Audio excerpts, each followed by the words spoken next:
আসসালামু আলাইকুম।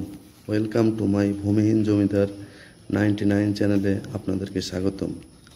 আজ আমরা 1971 সালের মুক্তিযোদ্ধা ও মুক্তিযোদ্ধা পক্ষের শক্তিদেরকে এখানে এনে হত্যা করা হতো এই সেই আলমডাঙ্গা বধ্যভূমি। আলমডাঙ্গা বধ্যভূমি অবস্থান আলমডাঙ্গা লাল ব্রিজ হতে 1 কিলোমিটার দূরে।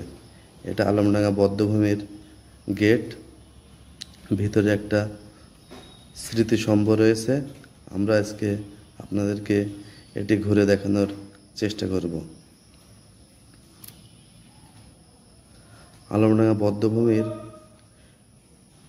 2000-এর মতো মানুষকে ট্রেন থেকে নামিয়ে হত্যা করা হয় বলে অনেকের অভিমত রয়েছে। আলমডাঙ্গা বধ্যভূমির নকশা করেন রাজশাহী বিশ্ববিদ্যালয়ের চারুকলা অনুষদের শিক্ষক আব্দুস সালাম। দেখুন নকশাটা কত সুন্দর এবং মুক্তিযোদ্ধার সেই সময় যে হত্যা করা হতো তার কিছু নিদর্শন এখানে তুলে ধরা হয়েছে।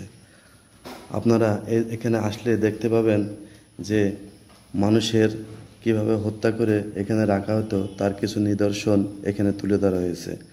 আসলে ওই সময় মানুষকে হত্যা করে এখানে ওখানে ফেলে রাখা হতো, মাটিতে পুঁতে ফেলা হতো, এর কিছু নিদর্শন এখানে আছে। আপনারা এখানে আসলে দেখতে পাবেন যে এইগুলার নিদর্শন এখনও রয়েছে।